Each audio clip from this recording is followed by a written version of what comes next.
d'être ici avec nous en grand nombre pour cette séance d'après-déjeuner, d'après-lunch qui est toujours la plus difficile, mais voilà, je vous vois en forme et plein d'intérêt et d'attention. Donc nous allons traiter d'un sujet particulièrement lourd et je remercie des 4 experts qui sont à nos côtés pour éclairer la crise syrienne qui est, comme vous le savez, depuis le début du siècle, la crise internationale la plus grave que le monde connaisse. Quelques chiffres à se remettre en mémoire. Déjà plus de 400 000 victimes en 6 ans de conflit, 6 300 000 personnes déplacées, 4 900 000 réfugiés, 13 millions et demi de personnes en Syrie qui ont besoin d'assistance humanitaire, 1 million de personnes qui vivent dans des zones assiégées. Alors, dans ce contexte-là, nous allons essayer d'éclairer les processus en cours. Alors, il y a processus militaire donc, qui est le plus visible, avec des actions du régime et d'autres acteurs. On a évoqué ce matin le rôle de la Russie, le rôle également de l'Iran, ce processus militaire qui, pour l'instant, semble prévaloir. Mais il y a également le processus ou les processus diplomatiques dont Milou Chenoufi va nous parler tout à l'heure, les négociations en cours, les négociations à l'initiative de la Russie avec l'Iran et la Turquie à Astana, le processus de Genève qui semble assez enlisé, et également ce qui se passe au Conseil de sécurité des Nations Unies où les vétos à répétition de la Russie montre là aussi les limites du jeu. Tout ceci ouvre un grand nombre de questions, des questions sur la capacité du régime à gouverner à court et moyen terme, bien entendu le questionnement sur le maintien d'Assad au pouvoir qui complique la sortie de crise, et un questionnement au fond sur l'avenir de l'État syrien, pérennité de l'État syrien dans son périmètre actuel, à travers une solution nationale dont, pour l'instant, les contours semblent difficiles à trouver, ou bien pérennisation, division en zones d'influence entre les acteurs présents, les forces régionales, on parlera tout à l'heure notamment du Hezbollah, et voir une perspective qui aurait des conséquences sans doute sismiques de partition. Alors pour éclairer ces sujets, nous avons quatre prismes qui vont nous être présentés successivement donc, par Milou Chenoufi, à ma gauche, qui est professeur au Collège des forces canadiennes de Toronto, où il enseigne les relations internationales et la géopolitique du Moyen-Orient, et qui a récemment publié, entre autres dans Global Brief, un article sur le sujet qu'il va nous exposer, c'est les perspectives de négociation, le processus diplomatique sur la question syrienne. Je vous présente également donc Fadi Almar, qui est professeur à l'université libanaise à Beyrouth et dans plusieurs universités au Liban, qui nous vient du Liban, qui est arrivé, je crois, avant-hier à Montréal et qui a surmonté le décalage.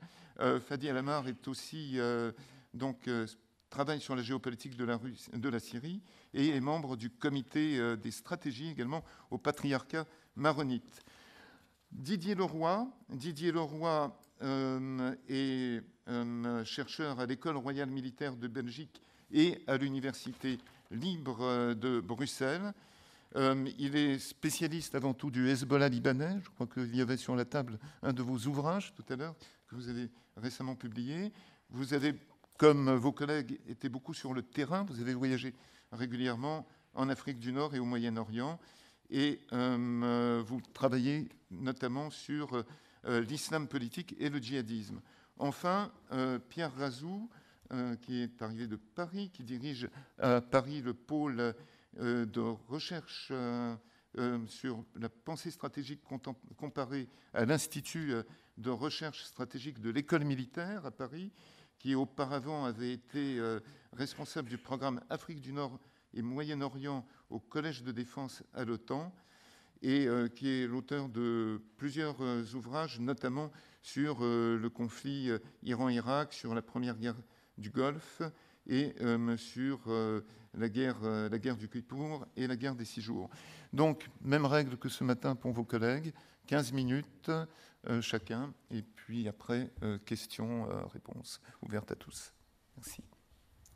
Je commence. Mais je vais aller au pupitre. Est-ce que vous avez besoin? Oui, s'il vous plaît. Voilà. Instrument. Merci.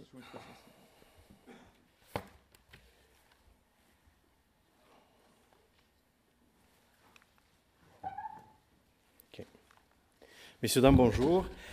Il est vrai que la tâche est un peu difficile de vous maintenir éveillé après le déjeuner. Je vais faire de mon mieux. Je ne garantis rien. La diplomatie n'a jamais été absente du conflit syrien, comme on a tendance à le penser ou à le croire, du fait de l'omniprésence de l'information sur les opérations militaires et sur les horreurs associées à cette guerre. Les images également des réfugiés dressent un voile, si vous voulez, sur les initiatives diplomatiques qui ont eu lieu. Il se trouve qu'il y en a eu plusieurs, 3 catégories. Il y a eu les initiatives initiées par l'ONU à travers le Conseil de sécurité. Il y a eu une initiative de diplomatie parallèle sur laquelle je reviendrai dans un moment.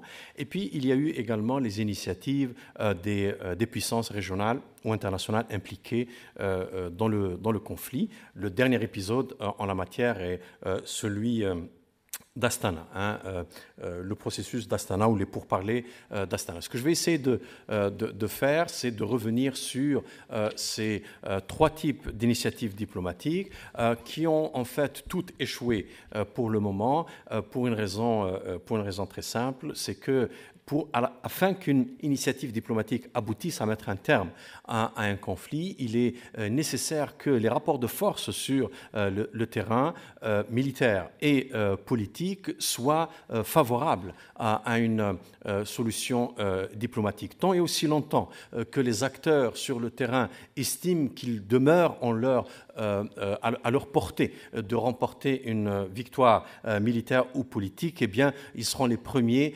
à faire traîner les processus diplomatiques. Et c'est un peu le drame de la Syrie, un drame qui s'exprime par une détérioration de la situation humanitaire au fur et à mesure que la diplomatie échoue, dans la mesure où à chaque échec diplomatique, eh bien, il y a une recrudescence des actes militaires avec une montée aux extrêmes toujours plus prononcée, avec toujours plus de victimes et toujours plus de misère pour les populations les plus vulnérables en la matière. Alors, je vais commencer par les initiatives de l'ONU.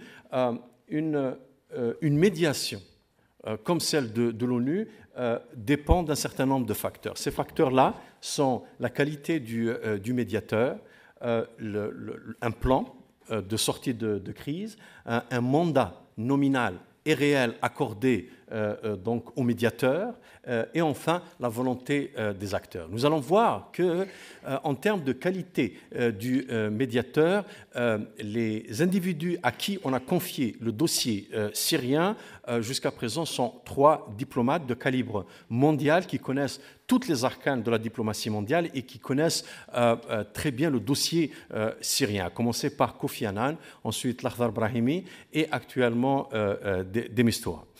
Et donc, le problème dans la médiation des initiatives de l'ONU n'a jamais été la qualité du médiateur. Le plan, c'est vrai que les plans qui ont été présentés, notamment le premier par Kofi Annan, étaient fondés sur un paradigme qui est celui du départ imminent d'Al-Assad, et ça explique en partie son échec. Mais on va voir aussi que les autres plans qui ont suivi et qui prévoyaient d'une manière ou d'une autre le maintien du président en place ne sont pas parvenus à convaincre donc les acteurs sur le terrain.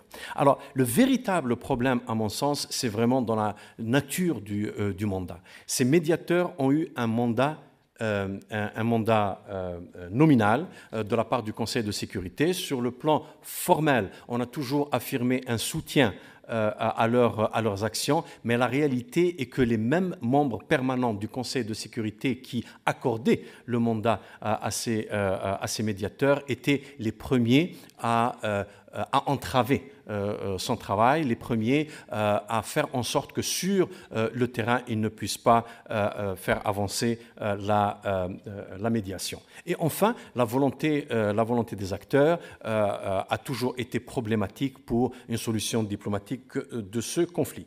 Il est important, lorsqu'on parle de la Syrie, et je crois que maintenant c'est de l'ordre du savoir commun, la guerre ou le conflit syrien, ce n'est pas juste une affaire syro-syrienne.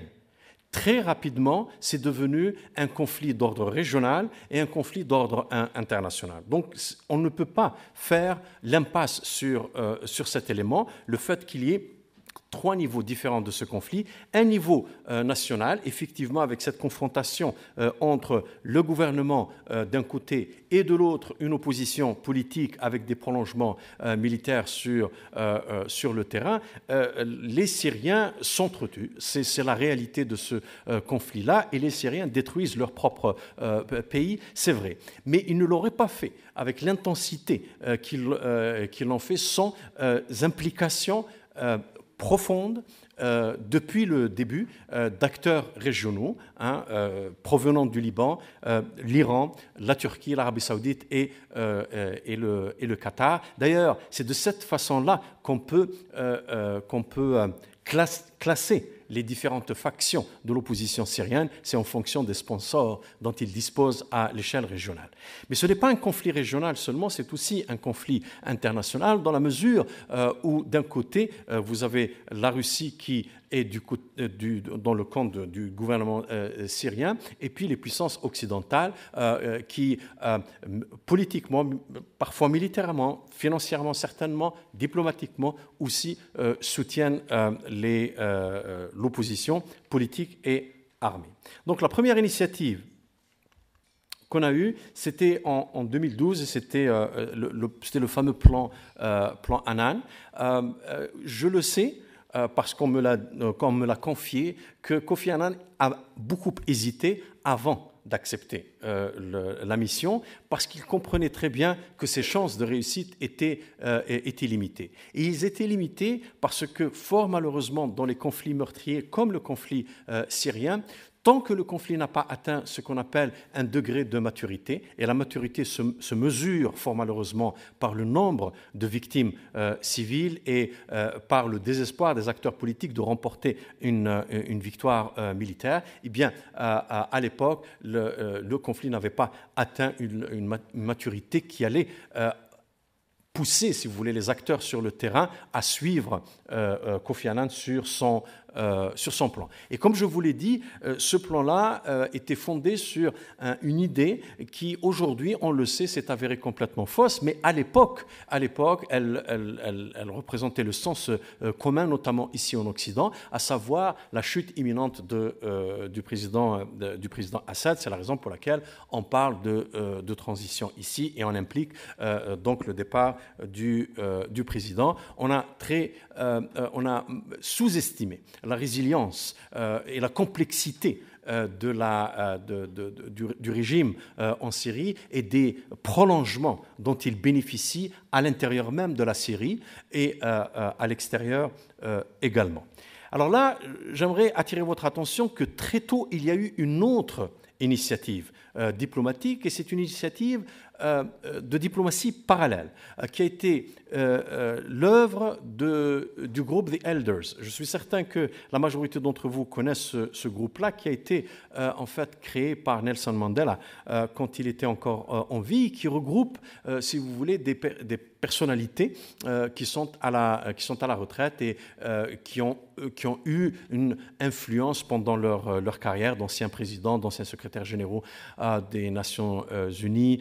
Desmond Tutu fait partie de ce groupe-là, Lakhdar Brahimi, ancien secrétaire général adjoint des Nations Unies, bref, et Matti Ahtisaari, qui est l'ancien président de la Finlande, qui nous dit que dès 2012, dès 2012, ils ont essayé de faire une médiation entre les Russes et les autres membres permanents du Conseil de sécurité pour une sortie de crise qui était fondée sur 3 points principaux.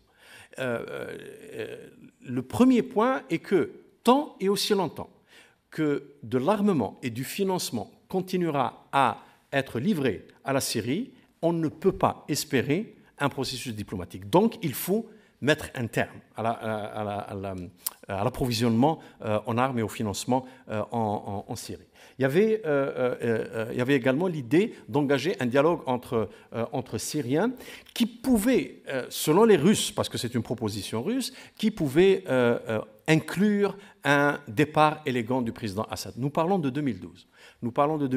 Et Matti Ahtisaari a attendu quelques années avant de dire pourquoi ça n'a pas marché. Étant donné que c'est une initiative de diplomatie parallèle, ça ne s'est pas fait sous les feux de la rampe, donc c'est resté secret. Et Matti Ahtisaari a dit quelques années plus tard que si ça n'a pas marché, c'est tout simplement parce que chaque acteur pensait qu'il allait gagner la guerre et les États-Unis, la France et l'Angleterre l'ont rejeté précisément pour cette raison. Encore une fois, parce que le sens commun à l'époque était de dire que Assad allait de toute façon tomber et si sa chute est imminente, il n'y a pas lieu d'engager un dialogue avec eux. Le même sort sera réservé à la deuxième initiative de l'ONU avec un deuxième représentant du secrétaire général, Safwan Lakhdar Brahimi. Lui, son plan était en fait une reprise du plan des Elders. Ce n'est pas un hasard, il en fait partie. Et puis, il voulait, à travers une conférence internationale, engager un dialogue après un cessez-le-feu. Mais là, c'est principalement l'opposition armée qui a rejeté son initiative et le manque de soutien. Donc, le manque d'un mandat réel, fort de la part du Conseil de sécurité l'a amené finalement à démissionner. Et je le sais aussi à travers des conversations que j'ai eues avec son propre entourage, que les acteurs régionaux, la Turquie, le Qatar et l'Arabie saoudite, ont également œuvré à ce que cette initiative n'aboutisse jamais.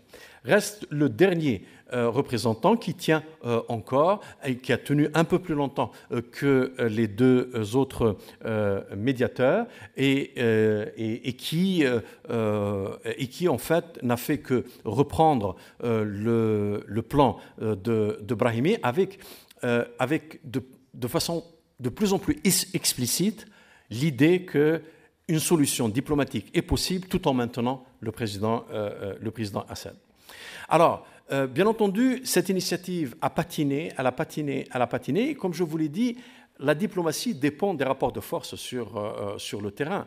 Et à cause de ce blocage, eh bien, l'année dernière, en 2016, il y a eu cette fameuse initiative de la part de la Russie, de l'Iran et de la Turquie, qui ont donc assuré la médiation pour aboutir à un cessez-le-feu en décembre 2016, suivi de la fameuse conférence d'Astana pour gérer le cessez-le-feu en janvier.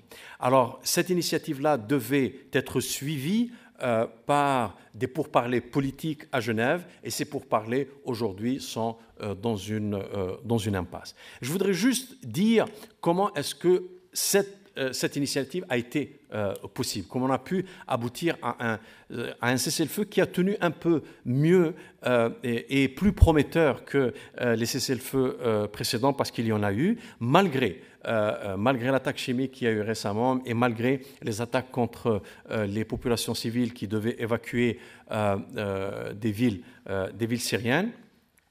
Eh bien, la raison est qu'au niveau régional de ce conflit-là, il y a eu un changement, et c'est celui de la Turquie. C'est-à-dire que le pivot de la Turquie vers la Russie, afin de trouver une solution diplomatique au conflit syrien, a rendu possible le cessez-le-feu. L'autre facteur qui a rendu ce cessez-le-feu-là possible avec l'implication d'une partie de l'opposition syrienne, c'est l'élection de Trump, mais je devrais dire c'est la défaite de Hillary Clinton. Parce que au sein de l'opposition syrienne, notamment l'opposition armée, eh bien, il y avait un calcul qui était fait, à savoir qu'il fallait résister jusqu'à l'élection de Hillary Clinton, Hillary Clinton étant favorable à un changement de régime en Syrie. Sa défaite a fini par convaincre une partie de cette opposition armée, mais pas toute, et a fini par convaincre la Turquie aussi qu'il est plus coûteux de poursuivre une politique de changement de régime et qu'il est peut-être plus rentable et préférable pour les intérêts de la Turquie de s'engager dans un processus diplomatique. Le problème, et je terminerai là-dessus, le problème, c'est que tout le monde n'était pas représenté à Astana. Il y a une partie de l'opposition armée qui n'y était pas. L'opposition politique y est allée donc ensuite à Genève à reculons. Et la politique américaine à l'égard de la Syrie reste très floue parce que nous connaissons ce que Trump a dit avant, à savoir que le plus important, c'est la lutte contre Daesh, mais il y a d'autres messages qui nous parviennent de l'administration américaine. Parfois, on entend la création de zones d'exclusion aérienne. Parfois, nous entendons parler de l'éventuelle création d'un État sunnite dans le Nord. Enfin, ce n'est pas clair. Cela n'aide pas à donner des signaux clairs pour une solution diplomatique. Voilà où est-ce que nous en sommes pour le moment. La diplomatie n'a jamais été absente du conflit syrien, mais elle n'a pas encore réussi à aboutir à une solution. Merci. Merci beaucoup. 16 minutes, c'est un encouragement au suivant à faire 15. Merci. Merci. Permettez-moi de remercier d'abord mon ami, professeur Samian, de m'avoir invité à ce colloque et toute l'équipe de l'Oman à l'UQAM. Voilà. Alors, moi, je vais parler des réfugiés syriens au Liban.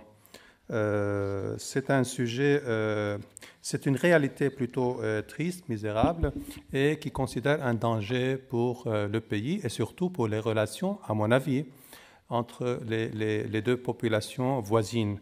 Voilà.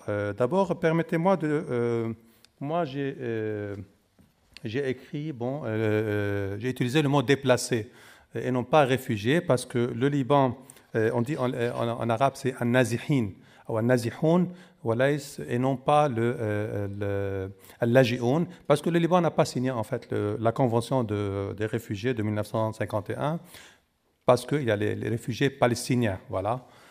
Qui sont venus en 1948. Voilà. Alors le Liban, en quelques chiffres, pour ceux qui ne connaissent pas très bien le Liban c'est 10 452 km². Les Libanais insistent sur les 52 km². Voilà, 4 millions d'habitants. Le PIB du pays, c'est 51 milliards de dollars, mais il y a une dette publique de 70 milliards de dollars. La croissance économique est en baisse. Elle est en 2015-2016 dans les 1%. Le chômage, au niveau social, chômage plus que 30%. Aussi, pauvreté, ça dépasse les 34%. Ce sont les chiffres de la Banque mondiale. Et mais tous les ans, on a environ 23 000 main-d'œuvre dans le marché. Voilà. Ça, c'est le Liban en quelques chiffres. Selon les estimations d'une étude scientifique qui a été faite, publiée par l'Ayyoubi, l'Université américaine à Beyrouth, en 2030, la population libanaise devrait être 5 230 000. Mais aujourd'hui, la population au Liban, on est à 6 millions. Alors, on a les 4 millions d'habitants libanais, on a 1,5 million de Syriens et on a environ un demi-million de Palestiniens. Voilà. Donc, déjà, le chiffre est grand. Les réfugiés syriens, Monsieur le Président a présenté le nombre de réfugiés syriens partout dans le monde. Voilà. Mais le Liban, je me concentre sur le Liban. Voilà, ils sont donc Turquie, Liban et Jordanie. Ce sont les 3 pays qui accueillent le plus grand nombre de réfugiés. Mais on a en Turquie le nombre de réfugiés qui est dans les 2,5 millions, mais qui représente seulement 3% de la population. En Jordanie, où le nombre est 600 000, représente 9,5% de la population, mais au Liban, c'est 26% de la population. Alors, d'après ce pourcentage, vous pouvez considérer quel danger pourrait considérer sur le Liban. Pour cela, moi, je dis qu'il y a plusieurs des dangers. D'abord, des politiques, parce que le Liban, la question démographique au Liban est une question géopolitique, parce que le pouvoir est réparti selon la démographie des communautés confessionnelles. Voyez. Et c'est un danger démographique, sécuritaire, on va voir pourquoi, et social et économique. D'abord, donc, pourquoi il y a ce grand nombre? Pourquoi le Liban a accueilli ce grand nombre de populations, de déplacés syriens? Comment ce nombre a évolué depuis 2012? Et pourquoi les déplacés ne vivent pas dans des camps? Et comment vivent-ils? Je vais citer quelques vraiment misérables situations de leurs représentants. D'abord, pourquoi ce grand nombre de réfugiés au Liban? D'abord, parce qu'il y a une concentration démographique en Syrie proche de la frontière avec le Liban. 80% des Syriens vivent sur cet axe de Dera au sud, bien de Souaïda, jusqu'à Alep. Alors, et le reste, c'est à l'est et au nord-est du pays. Ça, c'est un facteur important. 2, il y a aussi le facteur de la guerre de nettoyage confessionnel qui a été faite et planifiée et faite par le régime syrien, les Iraniens et le Hezbollah. Cette guerre a vraiment obligé plusieurs habitants des villes, des villages à quitter définitivement presque leur endroit. Et leur endroit, leur ville, leur village ont été rasés.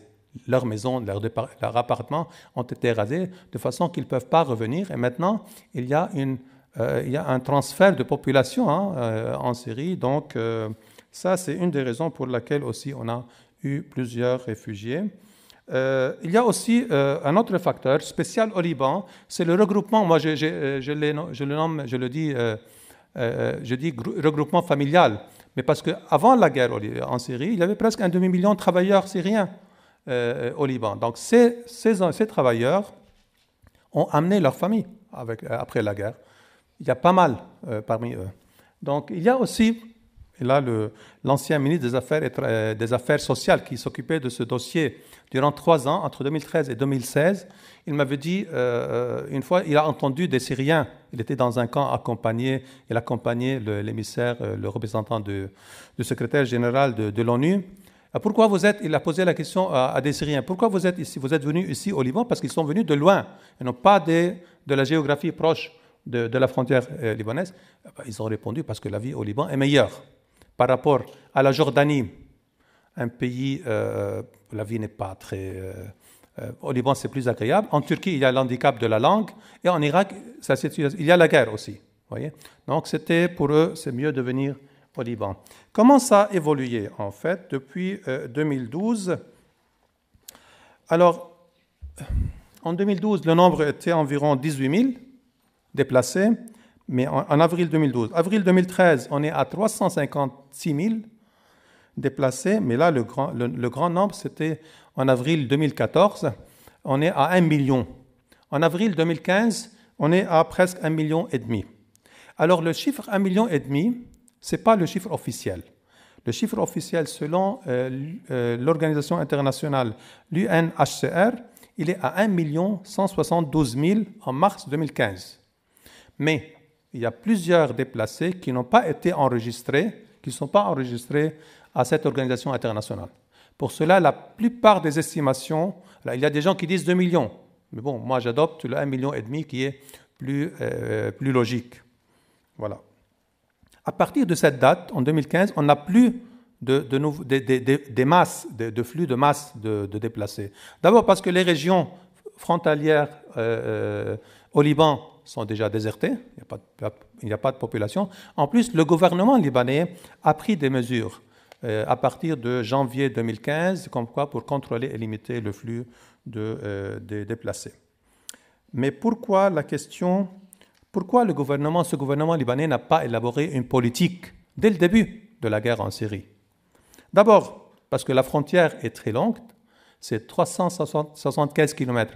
Difficile, même quand les deux pays étaient en bon état, il n'y avait pas de guerre dans les deux pays, c'était difficile de contrôler les frontières. Deux, parce qu'il y a des cas humains, on peut pas, surtout il y a cette fraternité entre les deux populations, on est deux peuples voisins, donc on ne pouvait pas dire non à des gens qui fuient la guerre, la mort. Et trois, il y a une raison politique, c'est que le Liban était divisé en deux camps. Le camp du 14 mars, Hariri et forces libanaises, et le camp de 8 mars, le Hezbollah et le général Aoun. Alors chacun des deux pensait que la guerre va terminer vite. Donc ils n'ont pas fait attention que la guerre va durer et par suite le nombre de réfugiés va augmenter. Quatre plutôt, il y a une raison confessionnelle. Les sunnites, c'est en leur faveur, parce que peut-être ils peuvent rebalancer la démographie du pays en leur faveur contre les chiites maintenant. Pour les chrétiens, ils n'ont pas assez de pouvoir au pays pour bloquer ça, bien que quand ils ont commencé à parler du danger de ces réfugiés, de ces déplacés, alors on les a accusés d'être racistes et de discriminatoires. Alors pour les chiites, alors là, ils sont dans l'embarras, les chiites, parce que c'est le Hezbollah qui fait la guerre en Syrie et qui pousse ces Syriens à venir au Liban. Donc, ils disent rien, surtout le Hezbollah. Alors bien qu'il est maintenant, le Hezbollah prend conscience que qu'est-ce qu'il a fait en Syrie. Vous voyez, quand il voit derrière son dos 1,5 million de réfugiés, dont la majorité est musulmane sunnite. Voilà. Alors, pourquoi le gouvernement libanais n'a pas organisé des camps pour les réfugiés, pour les déplacés? Alors, en Turquie, il y a des camps, en Jordanie aussi, mais au Liban, non. Au Liban, il y a des camps sauvages, pas organisés du tout. Environ juste 18% de ces déplacés vivent dans ces camps. Et le reste, c'est éparpillé partout dans le pays. Alors, pourquoi il n'y a pas de camp? D'abord, parce que le gouvernement, comme je viens de dire, n'était pas organisé. Deux, parce que les chrétiens refusaient, parce qu'il y a l'expérience des réfugiés palestiniens. Ils ne voulaient pas répéter la même expérience. Trois, parce que le Hezbollah, il ne voulait pas que les camps soient sur les frontières avec la Syrie pour garder la liberté de déplacement, de va-et-vient de ces soldats vers la Syrie. Quatre, parce que l'UNHCR avait comme condition pour financer ces camps que ces camps soient à 40 km de la frontière syro-libanaise, ça veut dire qu'ils vont être sur le littoral, parce que le Liban, c'est un petit pays. Vous voyez, donc voilà. Je passe à quelques constatations. Voilà comment ils vivent dans des appartements. Vraiment, c'est la misère. Ça, c'est le Liban. Les petits points, c'est les déplacés partout au Liban. Mais ce sont surtout le problème de ces déplacés. C'est qu'ils sont surtout dans des régions au Liban, là où 66% de la population est pauvre.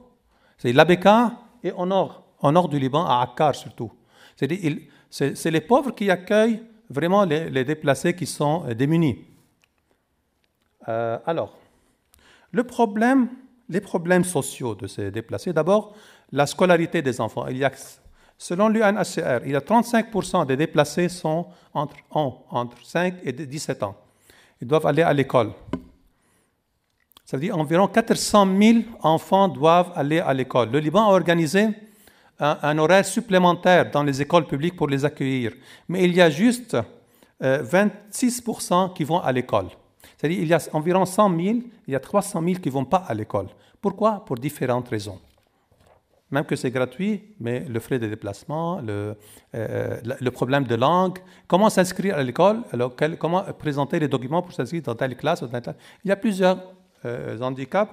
Le résultat, on a une génération ou bien des générations de ces enfants qui vont être une terre fertile pour différentes idéologies intégristes ou bien marginalisés par la société. Donc, un problème et pour la société syrienne et pour la société au Liban. Un autre problème, ce sont les nouveau-nés.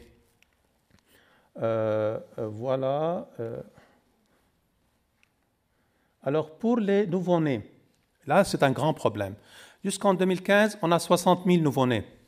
Il y a 42 000 qui ne sont pas enregistrés pour différentes raisons. D'accord? Mais le résultat, que c'est dans un an, si ce nouveau-né n'est pas enregistré, il peut pas, il n'existe pas. Il ne peut pas rentrer en Syrie parce qu'il faut un certificat. Et il ne peut rien faire au Liban parce qu'il n'a pas de document. Il ne peut pas aller à l'école, ni être hospitalisé, ni voyager, ni rien. Alors là aussi, c'est un grand problème social qui vraiment commence à être alarmant et pour le Liban et pour les Syriens. Alors, l'impact de ces déplacés, d'abord sur le marché libanais, bien sûr. C'est vrai, toujours il y avait des travailleurs syriens au Liban. Mais maintenant, on est dans les 1 million. On a dans les 1 million de travailleurs. Ça pèse beaucoup. En plus, maintenant, les travailleurs syriens qui étaient saisonniers dans l'agriculture ou bien dans la construction, maintenant, ils ont leur propre métier, leur propre entreprise, petite entreprise qui concurrence aussi le Liban, qui, comme je viens de dire, a des problèmes sociaux et économiques. Alors, sur les 1 million, il y a juste 4 862 qui ont un permis de travail. Ça, c'est le chiffre donné par le ministre du Travail. Il me l'a donné. Voyez. Alors, je conclus. Donc, la guerre en Syrie est longue. Donc, les déplacés ne peuvent pas rentrer. Leur ville, vu la politique de transfert de population exercée par le régime et le Hezbollah et les Iraniens, donc, il est difficile, il est presque impossible au moins d'un certain nombre de ces déplacés de rentrer chez eux.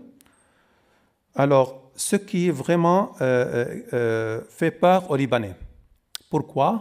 D'abord parce que c'est un pays surpeuplé déjà. On a des problèmes économiques. Il n'y a pas le temps parce que, pour dire que vraiment ça pèse sur l'infrastructure du pays. Parce que cette infrastructure n'a pas été vraiment restaurée après la guerre pour répondre aux besoins des Libanais. Alors que dire de 1,5 million de plus de Syriens? Et il y a une grande crainte chez les différentes composantes, différents groupes composants de la société libanaise, qu'il y aurait un changement démographique dans le pays qui aura son impact direct sur le pouvoir et par suite, donc on aura une nouvelle instabilité, peut-être une nouvelle guerre au Liban. Voilà. Merci.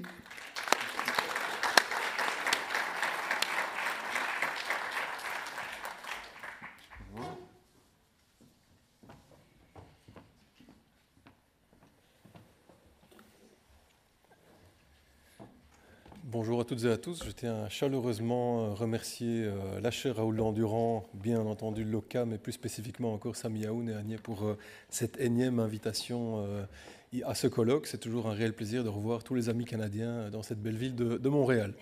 Alors il m'a été demandé de parler du Hezbollah, dont il a déjà été question précédemment, mais bon, me focaliser sur cet acteur créé en 1982, initialement une force paramilitaire très locale qui affiche aujourd'hui une stature résolument régionale. Alors, vu le temps qui m'est imparti, je vais commencer par lâchement bypasser mon introduction qui me permettait de vous rappeler les différentes phases de maturation de sa composante armée, la résistance islamique. Je vais également contourner un commentaire assez superficiel sur sa présence nébuleuse dans d'autres recoins de la région, notamment l'Iran, l'Irak ou le Yémen, etc.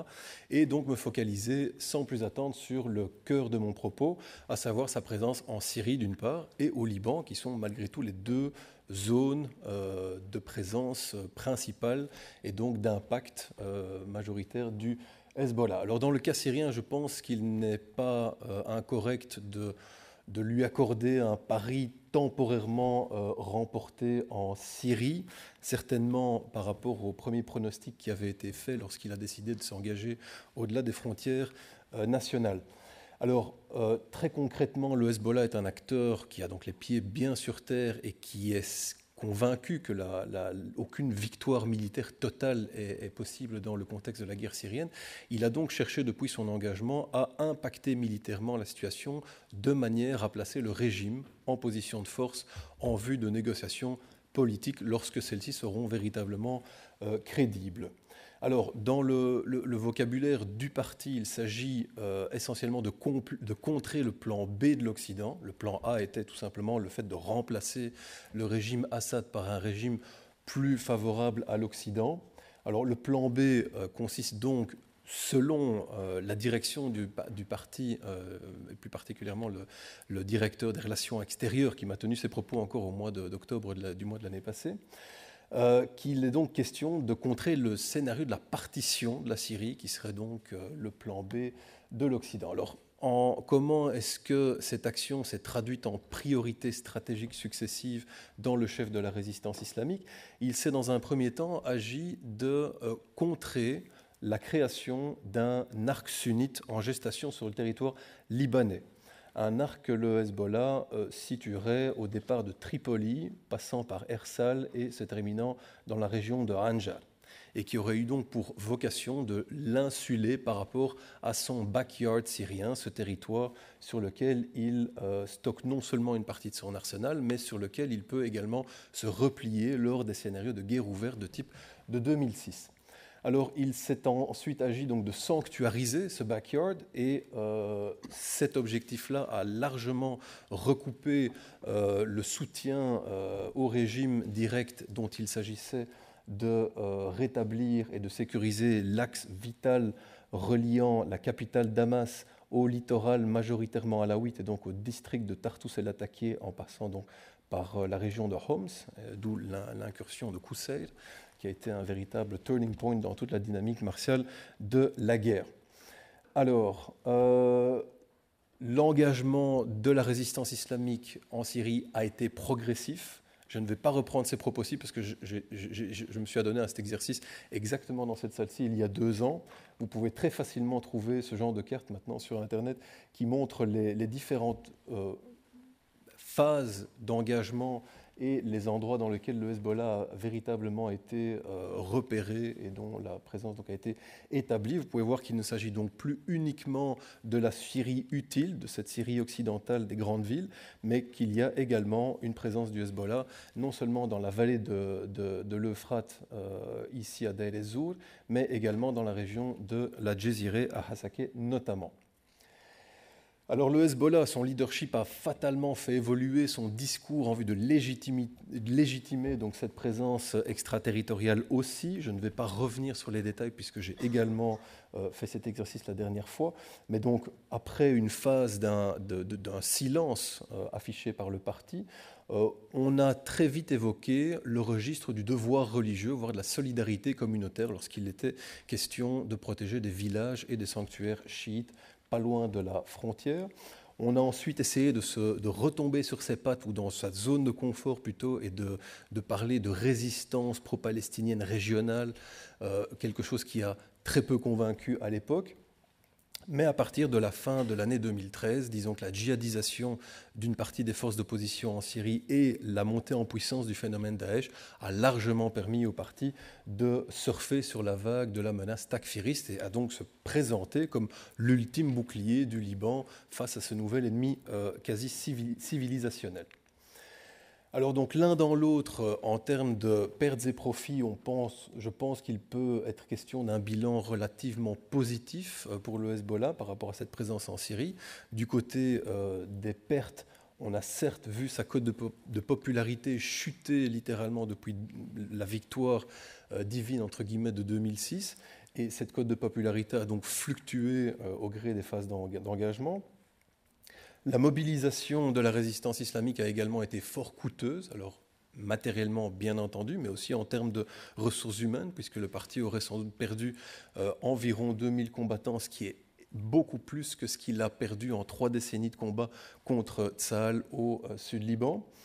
Et last but not least, il est toujours dans cette dangereuse posture d'overstretch qui fournit à l'ennemi israélien une formidable fenêtre d'observation sur l'organisation en mouvement, une organisation qui, en général, se veut une organisation de l'ombre et qui, évidemment, essaye de ne pas être observable de cette manière.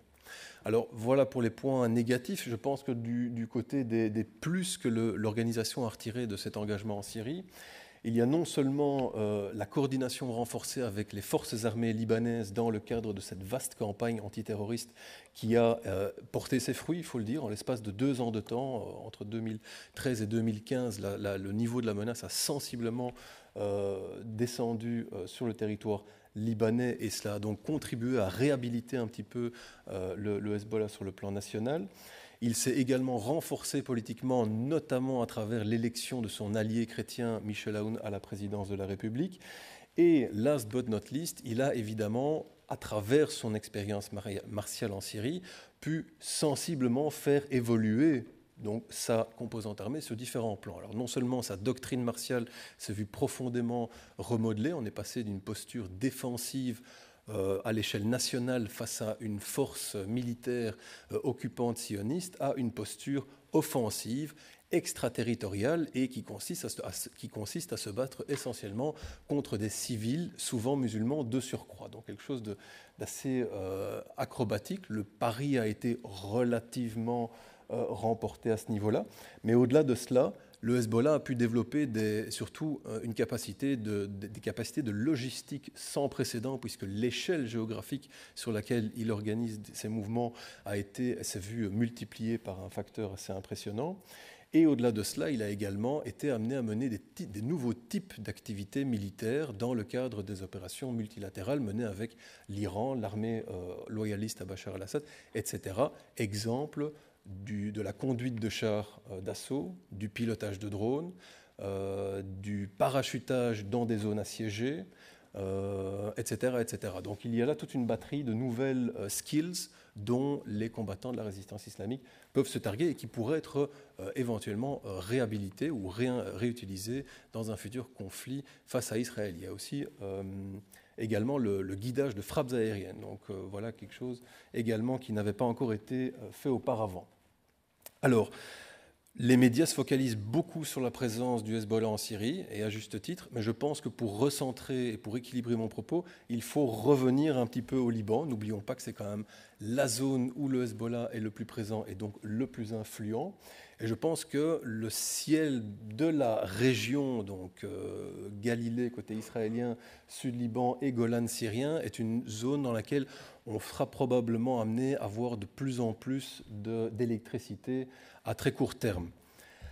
Alors au Liban, depuis le début de la guerre syrienne, l'état-major israélien s'est montré relativement passif. Depuis la perspective de Tel Aviv, la menace numéro 1, une vision donc israélo-centrée, fait du Hezbollah clairement la principale menace, avant Daesh, avant le Hamas, etc. etc. Donc néanmoins, on s'est bien aperçu que Tsahal n'a pas profité de cet engagement en Syrie pour frapper dur le dispositif du Hezbollah au sud-Liban. Donc l'hypothèse d'un épuisement ou d'un dispositif résiduel, donc amoindri au sud-Liban, n'a manifestement pas convaincu grand monde en haut lieu au sein de Tsahal. Et la ligne rouge qui a été tracée est résolument l'acheminement d'armes sophistiquées, donc des armes qui seraient susceptibles de modifier ce qui a été appelé l'équilibre de la terreur instauré au lendemain de la guerre de 2006 à destination du Hezbollah. Alors, côté syrien, la ligne rouge que Tsahal a clairement tracée est le prolongement de la fameuse ligne bleue onusienne qui longe la frontière israélo-libanaise. Le vide, on a évoqué notamment la crise de Lundov avec les soldats qui ont été temporairement kidnappés. Cet épisode-là a créé notamment un vide sécuritaire ou politique sur place qui a permis à plusieurs acteurs de s'infiltrer dans la région. Le Hezbollah ne s'est évidemment pas fait attendre et a donc largement exploité le vide qui s'est fait sentir dans la région. L'état-major de Tsahal a envoyé un message très fort à cette occasion-là en lançant un raid héliporté qui a coûté la vie notamment à Jihad Morni, un important membre de l'organigramme sécuritaire de l'organisation.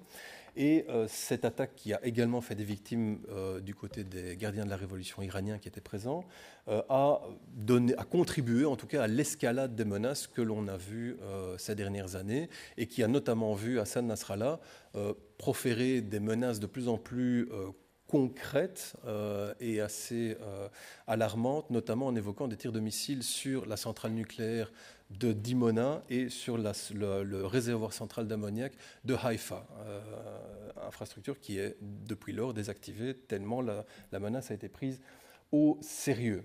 Donc voilà pour ce nouveau front potentiel où l'on verrait certains drapeaux jaunes décorer la surface, mais où une infrastructure militaire moins visible est probablement en train de se développer aussi, ce qui inquiète Israël. Alors dans ce contexte-là, donc on a un Hezbollah qui semble sans doute trop confiant ou qui est persuadé de pouvoir, frapper l'infrastructure sensible d'Israël et qui semble assez convaincu aussi de la non-résilience de certaines communautés ou de la population israélienne, voire même de l'armée israélienne elle-même lors d'un futur combat ouvert. C'est probablement un petit peu présomptueux de leur part, dans le sens où du côté israélien, on n'est pas resté les bras croisés depuis 2006 et on a tiré des leçons, notamment ce que Tsahal a sans doute le plus retenu, c'est la centralité du dispositif des missiles de la résistance islamique, d'où les importants investissements dans un bouclier antimissile tripartite, donc composé des systèmes Iron Dome, Arrow et David Sling, qui a été inauguré maintenant en avril 2017, donc apparemment un système sans égal et sans précédent. Ce dispositif n'est toutefois pas la panacée, il comporte des limites. Il est fort coûteux, je pense qu'un tir de missile Arrow coûte $3 millions, donc ce n'est pas rien.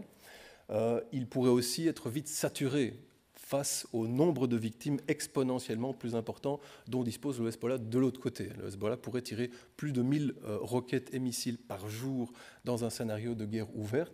Évidemment qu'un système pareil ne peut pas faire face à un rythme aussi effréné de tir.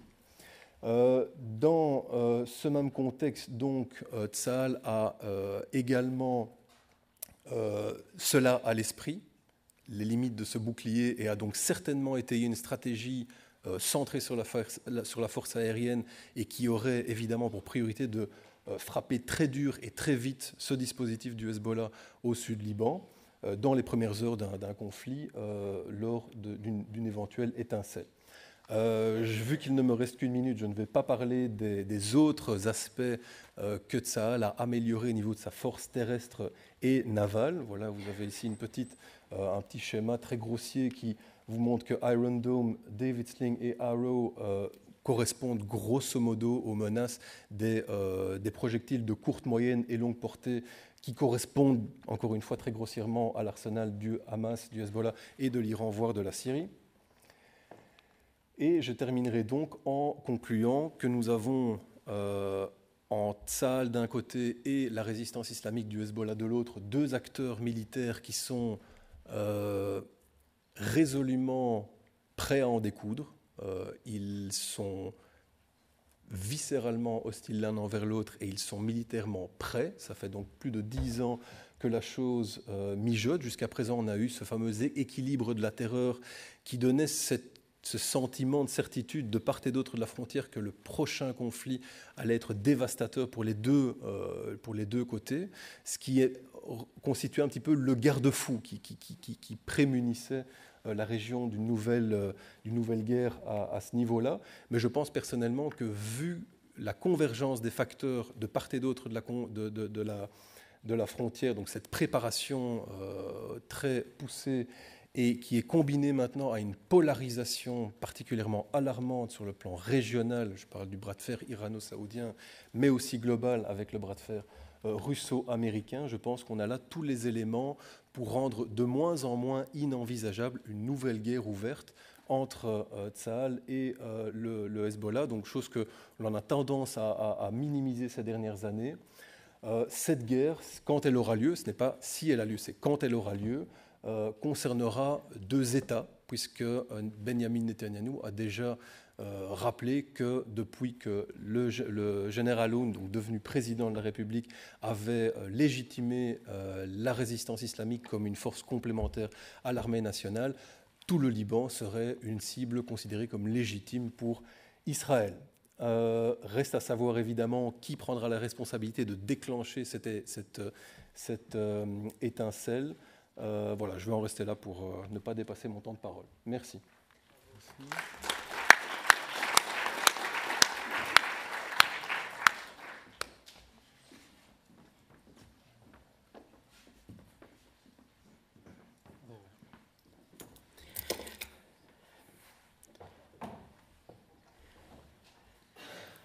Vous pouvez lancer le... Pour meubler, j'en profite pour dire, et c'est sincère, que je remercie la chaire, bien entendu, et l'Observatoire de m'avoir invité une nouvelle fois. Et pour vous réveiller, je vous invite à regarder l'épisode 2 de Star Wars. Pourquoi ? Épisode 2, l'Empire contre-attaque. Non, je plaisante. Non, ce que je veux dire, c'est que depuis septembre 2015, la Russie contre-attaque au Moyen-Orient. Et elle revient en force au Moyen-Orient. Et elle revient en force pourquoi ? Parce que pendant 25 ans, un quart de siècle, la Russie a été écartée du Moyen-Orient. Il faut se rappeler que jusqu'en 1990 et pendant les 4 décennies de la guerre froide, l'Union soviétique était le pendant des États-Unis, y compris au Moyen-Orient. Et que la guerre froide s'exerçait aussi au Moyen-Orient, et que malgré quelques guerres par proxy qui étaient soigneusement contrôlées par les uns et par les autres, par Washington et par Moscou, là, on va dire qu'une certaine stabilité, paradoxalement, régnait dans la région, même si, bien sûr, il y a eu des conflits par proxy, même des guerres civiles par proxy, mais à chaque fois, les deux grandes puissances s'arrangeaient pour contrôler le conflit et éviter qu'il ne déborde. Alors, venons tout de suite à la situation aujourd'hui. Je vous ai fait quelques cartes parce que, en fait, je vais me mettre là.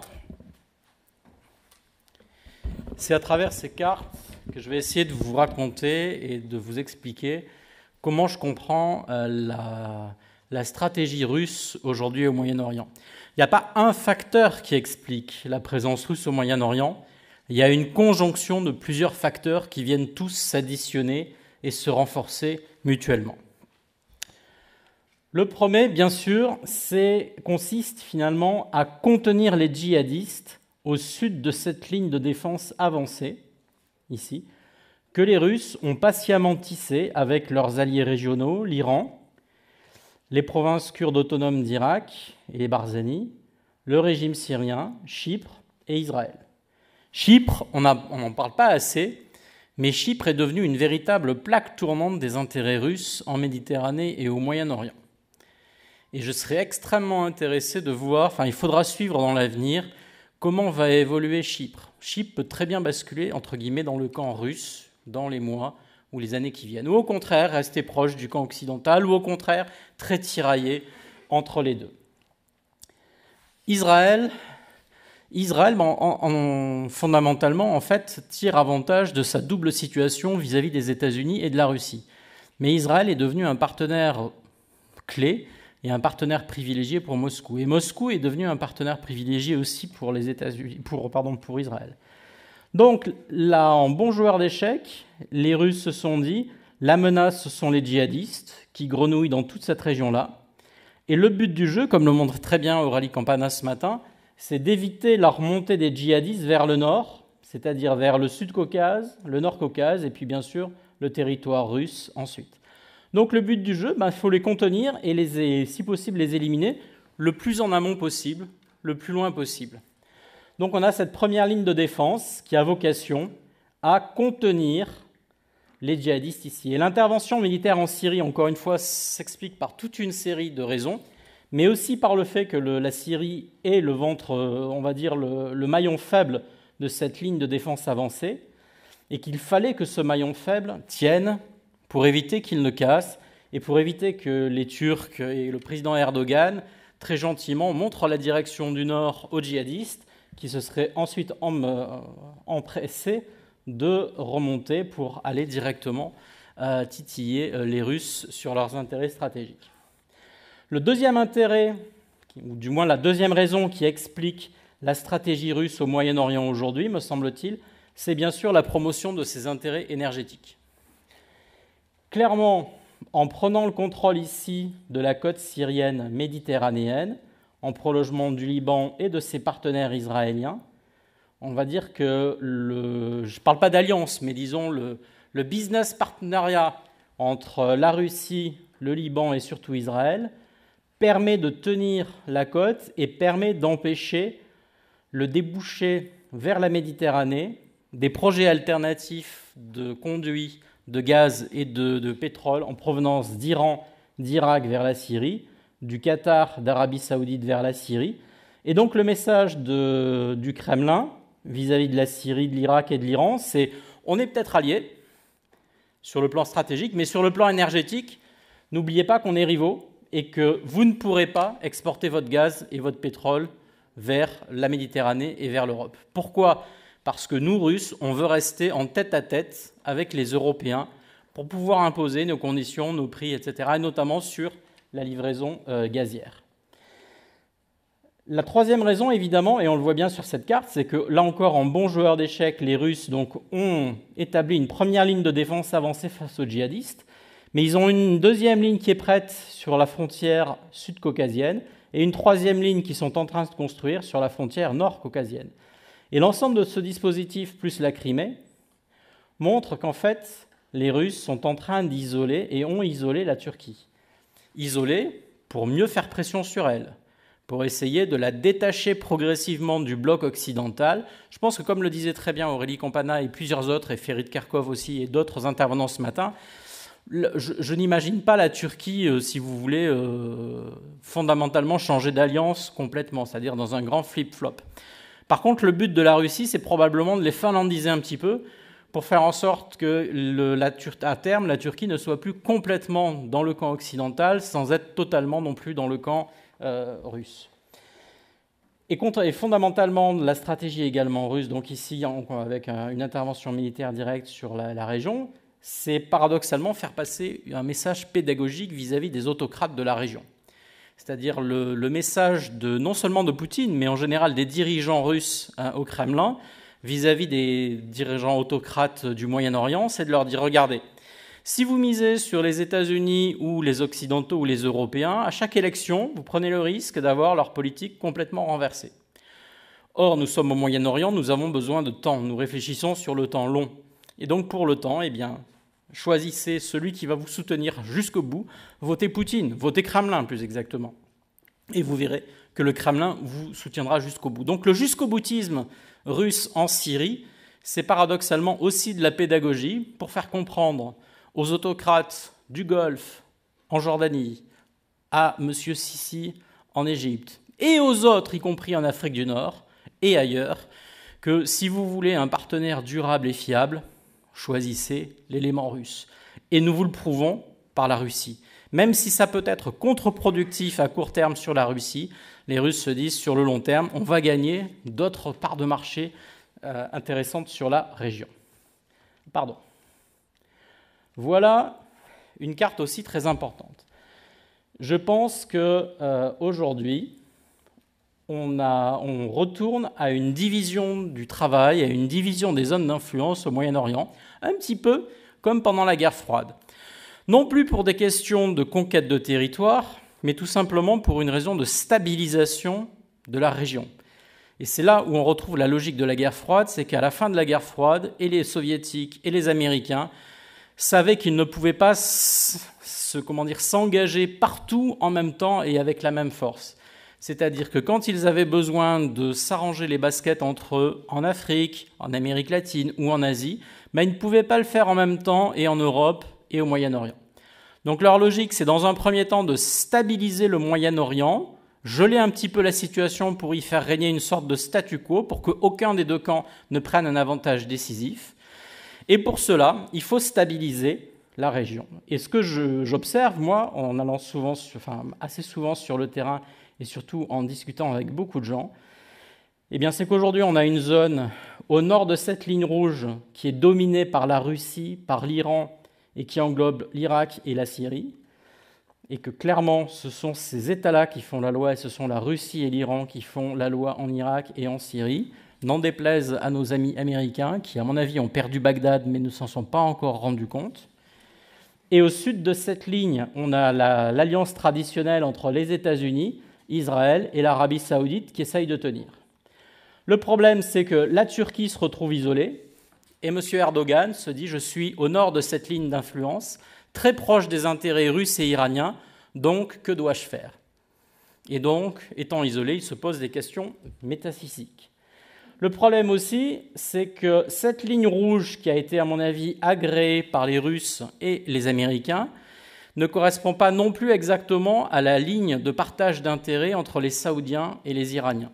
Ce qui veut dire que dans chacun de ces deux blocs, les Russes ont leurs problèmes avec leurs alliés, c'est-à-dire les Iraniens, et les Américains ont leurs problèmes avec leurs alliés, avec les Saoudiens. Pourquoi ? Parce que cette ligne de partage, même si elle est globalement parallèle à la ligne de partage de friction et d'intérêt entre les Saoudiens et les Iraniens, ne la recoupe pas complètement et laisse un certain nombre de foyers de friction entre les deux. J'y reviendrai pendant les questions, si vous voulez. Dans un monde idéal, à mon avis, Moscou souhaiterait quoi ? Un dialogue stratégique bilatéral avec Washington pour tout ce qui est crucial, et on va dire pour le deuxième niveau de dossier, un dialogue régional avec les trois puissances non arabes du Moyen-Orient, la Turquie, Israël et l'Iran. Ce qui veut dire que dans cette construction-là, il y a fort à parier que dans les mois et les années qui viennent, Moscou fasse tout pour convaincre les Iraniens, voire les Turcs, de reparler avec les Israéliens. Alors, Turquie et Israël, c'est bon, c'est fait, mais on imagine bien la diplomatie russe convainquant les Iraniens que, maintenant, c'est assez, il faut discuter avec les Israéliens. Et on peut aussi imaginer que les Américains fassent la même chose du côté israélien en leur disant « on ne vous demande pas de vous embrasser sur la bouche, on ne vous demande pas de renouer les relations diplomatiques, on vous demande juste de parler et de vous asseoir autour de la table et de parler. » Comme à la fin des années 70. Et on revient à cette logique de guerre froide, non pas dans l'affrontement des blocs, mais dans la logique de stabilisation de la zone. Ce qui n'empêche pas non plus les Russes de chasser un peu au-delà du Moyen-Orient et de regarder en Afrique du Nord et d'essayer de gagner des positions fortes en Égypte, bien sûr en Libye avec le soutien au général Haftar, et en Algérie avec leur allié traditionnel où ils ont à la fois de gros contrats de vente d'armes, où la Russie est en train d'essayer de négocier des bases militaires des bases navales avec le gouvernement algérien. Oui, c'est là, pardon. Pourquoi ? Parce que les Russes visent là aussi en Méditerranée à promouvoir leurs intérêts énergétiques en direction de l'Europe. C'est-à-dire que les Russes s'efforcent de bloquer toute voie d'approvisionnement autre et alternatif que ceux dans lesquels ils sont directement impliqués. Et ils sont impliqués où ? En fait, à travers le Blue Stream et le Turkish Stream, à travers le BTC, le Baku-Tbilisi-Ceyhan. Ils sont impliqués directement avec le flux de pétrole qui part de chez eux et qui va à travers les détroits jusqu'en Méditerranée. Et quand on descend un petit peu ici, également, ils ont leur... Pourquoi je n'ai pas la carte ? Pardon. Voilà. Leur intérêt, c'est également, bien entendu, donc, de contrôler indirectement ce qui va partir de Libye, ce qui peut partir d'Algérie, parce qu'ils ont des intérêts communs et clairs sur le plan gazier avec les Algériens, les Libyens, voire les Égyptiens. Et donc leur logique, c'est d'essayer de stabiliser la Méditerranée, et non pas au contraire de la rendre moins sûre, mais de la rendre plus sûre pour faciliter et pérenniser dans le temps leur stratégie énergétique vis-à-vis de l'Europe. Il ne faut pas oublier non plus que donc, la Méditerranée orientale, on ne le voit peut-être pas d'ici du Canada parce que c'est loin, mais la Méditerranée orientale est devenue un nouvel Eldorado en termes de gisements gaziers offshore. Les spécialistes estiment qu'il y a potentiellement autant de gaz offshore en Méditerranée orientale qu'en mer du Nord. Ce qui veut dire que c'est un gros gâteau qui attise toutes les convoitises de part et d'autre. Et comme par hasard, les Russes se sont positionnés à Tartous, à l'attaquer, ont des facilités navales à Larnaca, se posent durablement sur cette région-là, ce qui leur permet à terme de peser clairement sur ici l'exploration des futurs champs gaziers du Liban et de Syrie, et de peser bien sûr sur les écarts économiques des champs gaziers existants entre Israël et l'Égypte. Et pour terminer, quelques actions pour vous dire, parce qu'on a parlé des frappes américaines en Syrie, puisqu'on est sur la table ronde syrienne. Moi, si j'étais M. Poutine ou M. Lavrov, si M. Trump me refait une deuxième fois la même action en Syrie ou ailleurs, en Irak ou ailleurs, il faut quand même qu'il soit très prudent, M. Trump, parce que qu'est-ce qui pourrait se passer? Moi, si j'étais russe, eh bien, par exemple, je m'amuserais à déployer mes avions, mes chasseurs et mes missiles S-400 sur les principaux aérodromes et sites stratégiques syriens pour en fait faire monter les enchères partout, pour leur dire maintenant c'est nous qui assurons la sécurité, nous Russes qui assurons la sécurité complète de la Syrie. On pourrait imaginer qu'ils abattent par erreur un ou deux aéronefs de la coalition anti-Daesh. Ils disent « Ah, on est désolé, vous savez, ça arrive, c'est les fins du phare. » Tout est toujours possible. Voire même qu'ils interdisent l'espace aérien syrien à la coalition anti-Daesh. C'est possible.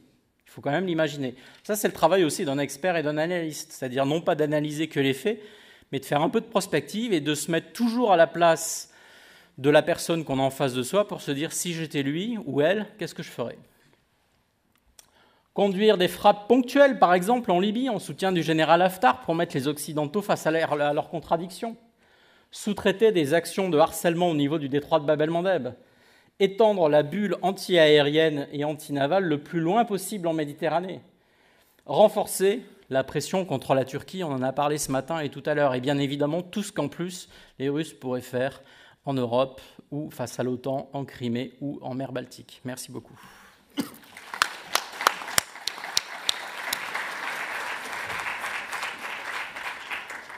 Bien, merci à vous quatre, puisque grâce à vous, nous disposons de 29 minutes pour la période d'échange avec la salle que je déclare ouverte. Donc, les micros sont là.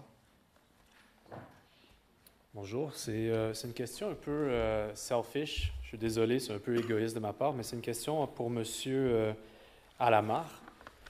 Dans vos recherches, j'avais vu des sondages d'opinion sur l'opinion des réfugiés syriens au Liban et je crois en Grèce. Je crois que c'est les deux seuls que j'avais vus quant à l'issue souhaitable de leur part à la guerre civile en Syrie. Je crois qu'une des publications, c'était dans Foreign Affairs, la revue Foreign Affairs. Le titre, peut-être, c'était « What Syrians Want ». Il me semble que c'était ça. Est-ce que vous avez vu ou êtes-vous au courant de certaines initiatives à ce niveau, de prendre l'opinion politique des réfugiés syriens ou en Turquie ou au Liban ou ailleurs dans le monde quant à l'issue du conflit dans leur pays? Et, pardon, je n'ai pas compris l'opinion publique de se déplacer sur quelle question? Sur la guerre en Syrie? Exact, c'était des sondages qui avaient été faits auprès des déplacés au Liban et je crois en Grèce. Je crois que c'est les deux que j'avais vus dans les 2 dernières années. Non, moi, je n'ai pas travaillé sur ces sondages. Et même le centre de l'EUB, en fait, il y a un centre qui travaille avec l'UNHCR. Il ne travaille pas spécifiquement sur ce dossier. Donc, je me demandais simplement si vous avez croisé quelque chose comme ça dans vos recherches. Non, c'est ça. D'accord. Merci, monsieur. Merci. D'abord, s'il y a 4 présentations exemplaires auxquelles j'ai assisté, ce sont les 4 qu'on vient de voir, la PowerPoint, la présentation d'une clarté remarquable. Et je ne peux que féliciter tous les 4. On ferait presque une compétition à savoir quelle est la meilleure, mais vous êtes tous à ex-aequo à 10 sur 10. Une question pour Pierre. Il y a 4-5 ans, on parlait encore de la vision russe, de cette espèce d'espace euro-asiatique face au globe, russe, États-Unis d'un côté, Chine de l'autre. Est-ce que dans cette stratégie russe au Moyen-Orient, il y a des éléments qui renforcent cette espèce de vision, ou est-ce que cette vision du tacticien par rapport au stratège ne tient plus la route compte tenu de la complexité de l'ensemble des événements? Je réponds tout de suite. Okay. Oui, allez-y. Non, je pense qu'il n'y a plus vraiment de vision. Ah oui. Je pense plus qu'il y ait vraiment de vision eurasiatique. En fait, elle est toujours là, bien sûr, indirectement. Depuis 10 ans, les différents pouvoirs russes, enfin le même, mais disons les différents ministres de la Défense, des Affaires étrangères et Poutine et Medvedev nous rappelle, tous sur le même ton. Nous sommes d'accord pour faire la grande Europe de l'Atlantique à l'Oural, mais vous n'en voulez pas. Donc, puisque vous n'en voulez pas, eh ben nous, on continue notre jeu, etc. Je crois aussi qu'il y a une vraie phobie par rapport à la Chine. C'est-à-dire que l'intervention militaire, enfin c'est comme ça que je la comprends, l'intervention militaire en Syrie, c'est aussi un moyen de faire la démonstration, c'est un showroom, de faire la démonstration du retour des capacités militaires russes, qui a vocation à dissuader certes l'OTAN et les États-Unis, mais ça c'est le prétexte. La réalité, c'est que ça consiste à vouloir dissuader la Chine. Simplement les Russes qui connaissent très bien les Chinois savent bien qu'il ne faut pas faire perdre la face aux Chinois, c'est-à-dire qu'on ne peut pas leur donner 2 gifles en leur disant « vous avez vu, hein, on est capable de faire tout ça ». Donc qu'est-ce qu'ils font les Russes ? En fait, ils font du très visible vis-à-vis de l'OTAN et vis-à-vis des États-Unis, et puis ils font des œillades en direction des Chinois en leur disant hey, vous avez vu ce qu'on peut faire, hein, sous-entendu, la prochaine fois ça peut aussi vous arriver si vous dépassez les bornes.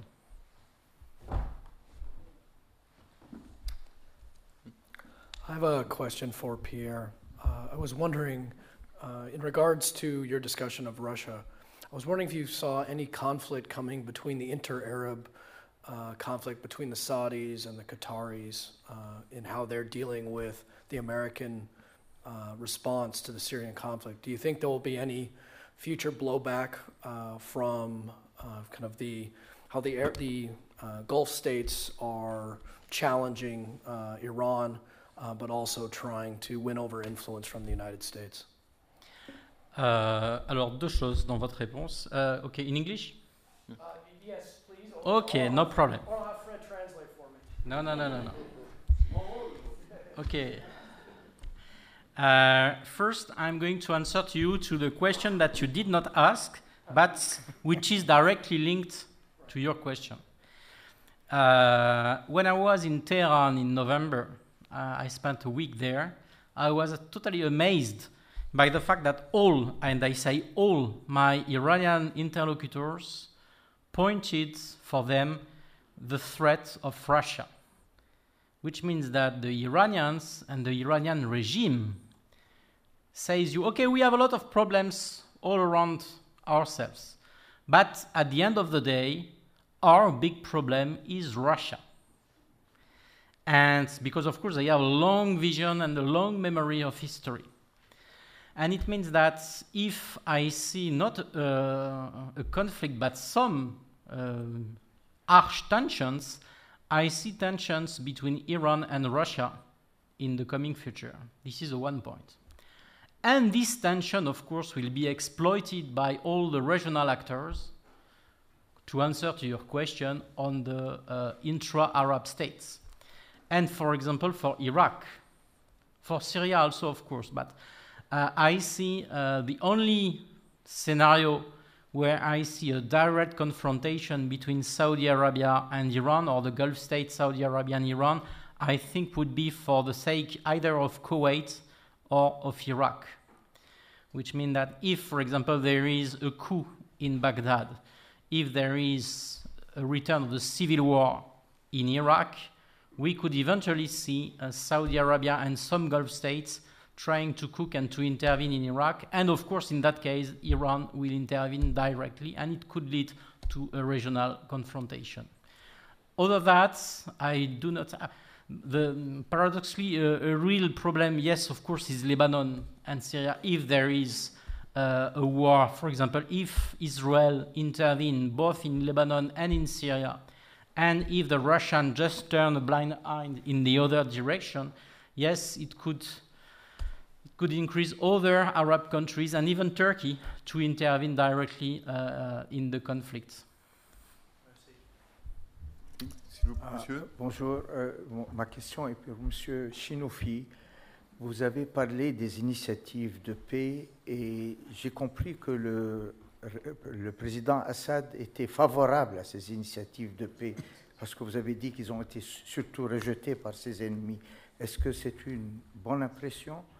Voilà ma première question. Ma deuxième question a rapport avec l'Algérie. Est-ce que vous pouvez nous parler, si c'est possible, de l'après-Bouteflika?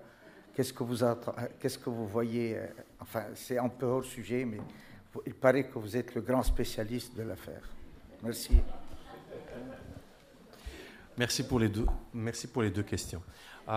S'agissant de la première question, je confirme qu'effectivement, les initiatives diplomatiques ont été plutôt bien accueillies par le gouvernement syrien, tant et aussi longtemps qu'il n'incluait pas l'éventualité de son départ. Et d'ailleurs, une des raisons pour lesquelles ces initiatives n'ont pas fonctionné, c'est que lorsque l'opposition syrienne politique ou militaire participait, parfois avec beaucoup d'hésitation, c'était pour dire que nous n'acceptons de négocier qu'une seule chose, le départ d'Assad. Et encore une fois, les initiatives diplomatiques sont toujours en résonance avec une réalité sur le terrain. Si l'objectif du gouvernement syrien est de se maintenir et qu'une initiative diplomatique l'inclut comme acteur incontournable de la solution politique, forcément, ils vont l'accepter. Et il ne faut juste pas interpréter que être favorable à une solution diplomatique ne signifie pas qu'on est moins... que les actions que nous menons sur le terrain sont moins problématiques. Hein. C'est-à-dire que le gouvernement syrien est aussi responsable de la détérioration de la situation en Syrie. Mais il faut bien admettre que l'axe Damas-Moscou sur le plan diplomatique a été le plus constant depuis le début de la crise. Et cet axe-là consiste à dire que nous acceptons une négociation, nous acceptons une certaine forme d'évolution vers un système différent de ce qu'il est actuellement, mais il est hors de question que cela implique un changement de régime. Ça a été la position de la Russie depuis 2011-2012 et c'est toujours la position de la Russie aujourd'hui dans l'actuelle initiative lancée à Astana. Donc voilà. Alors, du côté de l'opposition, je crois qu'il y a toujours eu quelque chose d'irréaliste dans une opposition qui est complètement désorganisée, qui n'est pas unie, qui répond à des sponsors différents aux intérêts parfois opposés et qui pensent que la diplomatie, quand ils perdent sur le terrain militaire, peut leur permettre de réaliser ce qu'ils n'ont pas réalisé sur le plan militaire ou pour leur permettre de gagner du temps en attendant qu'un président américain soit plus favorable à leur thèse. Voilà donc la réalité de la chose. Sur l'Algérie, on peut discuter longuement, on peut discuter en parallèle, en parallèle avec pendant la pause. Et il est très difficile de dire qui va remplacer Bouteflika. Je vais seulement vous dire une chose dont je suis sûr. C'est que le système politique en Algérie est résilient. Donc il ne faut pas envisager quelque effondrement juste à cause du départ du président. Et il est articulé autour de 3 centres de pouvoir importants que sont le commandement militaire, principalement de l'armée, les services de renseignement et l'institution de la présidence. Il y aura certainement une sorte de marché qui va être conclu entre ces 3 centres, c'est-à-dire les héritiers de Bouteflika à la présidence, qui représente un centre extrêmement important, soutenu par des puissances de l'argent et soutenu également par des alliances à l'étranger. Et puis vous avez la seule institution, si vous voulez, stable dans le pays, qui est donc l'institution militaire. Il y aura un marché pour envisager une personnalité qui va permettre donc d'achever ou de réaliser cette transition sans effusion de sang. Il y a des risques, parce que le risque islamiste est toujours présent. Il y a le risque aussi du séparatisme ethnique dans une région de l'Algérie qui peut être exploitée par beaucoup de monde et faire pression à travers cet élément sur l'Algérie. Mais pour être franc, il faut, je crois, garder en tête la résilience du système qui va lui permettre de perdurer, étant donné qu'il ne dépend pas de la volonté d'un seul homme. Voilà. Merci pour vos présentations qui étaient très excellentes. Au mois de février dernier, on a eu une personne de l'état-major de Paris qui a, en substance, j'espère que je ne vais pas dénaturer ses propos, à la limite, si les Russes font aussi bien que nous ou mieux que nous, pourquoi pas? Et je voulais savoir quelle est la probabilité pour que les Russes fassent aussi bien que nous, entre guillemets, en Afghanistan, en Syrie et en Libye. Voilà. Déjà, nous, on n'a pas fait aussi bien qu'eux, on n'a pas fait bien aussi bien tout court. Donc, nous comparer les Russes à notre prestation, c'est pas forcément le bon calibre. Ensuite, on en discutait hier avec le professeur Pierre Pahlavi. Je pense que les Russes se disent tant que ça peut durer, tant qu'on contrôle ou tant qu'on est en passe de contrôler le littoral syrien le plus longtemps possible, eh bien, on en profite, ça sert nos intérêts et on le fait. Ceci dit, ils sont pragmatiques, donc ils se disent peut-être qu'on tiendra 5 ans, 8 ans, 10 ans, peut-être que dans 10 ans, les gens nous mettront dehors, les événements nous mettront dehors, mais c'est pas grave, on aura tenu la position pendant 10 ans. Donc dire combien de temps ça va tenir, franchement, on n'en sait rien. Derrière ta question, il y a aussi le fait de savoir quel sera l'avenir de la Syrie. C'est-à-dire que, de mon point de vue, il n'est pas clair du fait que les Russes n'aient pas forcément intérêt à diviser la Syrie. Les Iraniens et les Turcs disent à tout le monde qu'en fait, ils veulent garder la Syrie intégrée, telle qu'elle est. Ce que veulent vraiment de ce côté-là, de ce point de vue, les Russes, on n'en sait rien.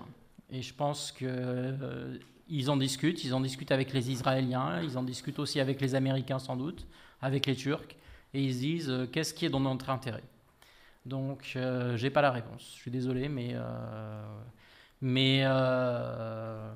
je pense quand même qu'ils sont là pour un moment. Bonjour. Donc, on a beaucoup parlé de la Russie aujourd'hui, de son rôle influent dans la zone de conflit.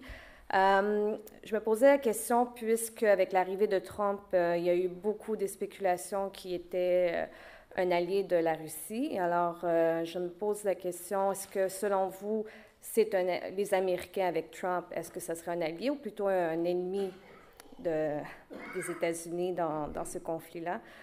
D'ailleurs, récemment, il y avait un historien américain qui disait qu'il prévoit justement la destitution de Trump à cause qu'il y aurait eu des liens avec la Russie. Donc, voilà, la question est lancée à chacun d'entre vous, si vous voyez la Russie comme un allié ou pas des États-Unis avec Trump. Je commence? Vas-y, je prends là. Ok. Alors, plusieurs choses. Je crois que tout au long de sa campagne, Trump s'est dit un ami, enfin pas un ami, mais disons qu'il s'était prêt, il a dit qu'il était prêt à discuter et à négocier avec les Russes. Il leur a fait de grands sourires. Ceci dit, il n'a pas caché non plus que son intérêt stratégique, j'en parlais ce matin, c'est de maintenir des prix du pétrole très bas. Or, pour des raisons de politique intérieure américaine, de relance de l'industrie américaine, de satisfaction du public américain, etc. Et ça, c'est c'est mortel pour l'économie de rente russe. Donc ça veut dire que d'un côté, Trump fait des grands sourires à Poutine et de l'autre côté, par derrière, il lui tord le bras économique en lui disant « je te fais des grands sourires, mais en même temps, je sers mes intérêts économiques ». Donc ça, c'est pour relativiser le côté grand ami de Trump des Russes.